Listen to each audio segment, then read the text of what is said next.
നമസ്കാരം, എല്ലാവർക്കും എൻ്റെ പുതിയ വീഡിയോയിലേക്ക് സ്വാഗതം. ഇന്ന് നമ്മൾ വളരെ സിമ്പിൾ ആൻഡ് ഹെൽത്തി ആയിട്ടുള്ള ഒരു ക്യാരറ്റ് ടൊമാറ്റോ സൂപ്പാണ് ഉണ്ടാക്കാൻ പോകുന്നത്.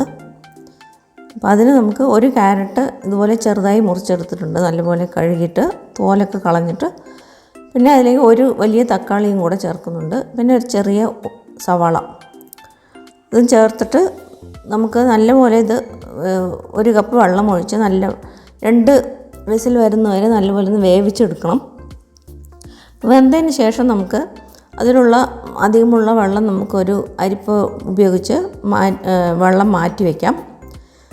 പിന്നെ ഇത് തണുക്കാനായിട്ട് വെച്ചിട്ട് നല്ലപോലെ തണുത്ത ശേഷം നമുക്ക് നല്ലപോലെ മിക്സിയുടെ ജാറിലിട്ടൊന്ന് അരച്ചെടുക്കണം.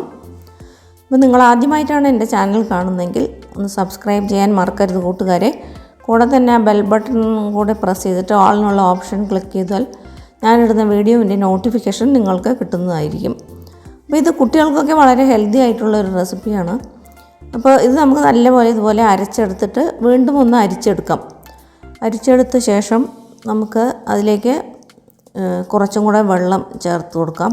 മിക്സിയുടെ ജാറിൽ വെള്ളം ചേർത്തിട്ട് അത് ഇതിലേക്ക് ചേർത്തിട്ട് നമുക്കിത് വീണ്ടും ഒന്ന് നല്ലപോലെ ഒന്ന് ചൂടാക്കി എടുക്കണം, ഒന്ന് തിളപ്പിച്ചെടുക്കണം. ഇതിലേക്ക് കുറച്ച് വെണ്ണ, പിന്നെ ഉപ്പ്, ആവശ്യത്തിനുള്ള ഉപ്പും കുരുമുളക് പൊടിയും കൂടെ ചേർത്ത് കൊടുത്താൽ നമ്മുടെ സിമ്പിളായിട്ടുള്ള ക്യാരറ്റ് ടൊമാറ്റോ സൂപ്പ് റെഡിയാവും. അപ്പോൾ ഇത് എല്ലാവർക്കും നല്ല ഹെൽത്തി ആയിട്ടുള്ളൊരു റെസിപ്പിയാണ്. അപ്പോൾ നിങ്ങളെല്ലാവരും തീർച്ചയായിട്ടും ഉണ്ടാക്കി നോക്കണം.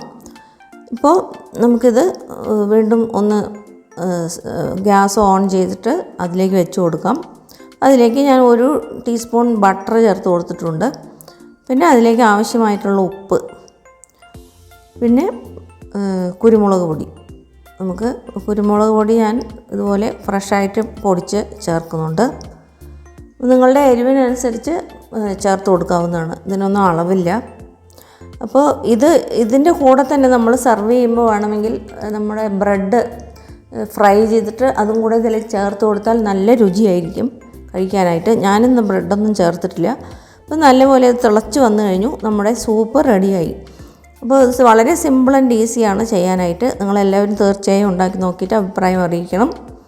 അപ്പോൾ ഇത് കുട്ടികൾക്കും ഒക്കെ കൊടുക്കാൻ വളരെ പറ്റിയ ഒരു റെസിപ്പിയാണ്. അപ്പോൾ നമുക്ക് ഇതുപോലെ ചൂടായിട്ട് തന്നെ സെർവ് ചെയ്യാവുന്നതാണ്. ബ്രെഡ് ഉണ്ടെങ്കിൽ അതും കൂടെ ചേർത്താൽ നല്ല രുചിയുള്ള ഒരു സൂപ്പായിരിക്കും ഇത് 2 പേർക്കുള്ള അളവാണ്. അപ്പോൾ ഈ വീഡിയോ നിങ്ങൾക്ക് എല്ലാവർക്കും ഇഷ്ടപ്പെട്ട് കാണുമെന്ന് വിചാരിക്കുന്നു. വീണ്ടും ഒരു പുതിയ റെസിപ്പിയുമായി കാണുന്നവരെ നന്ദി, നമസ്കാരം.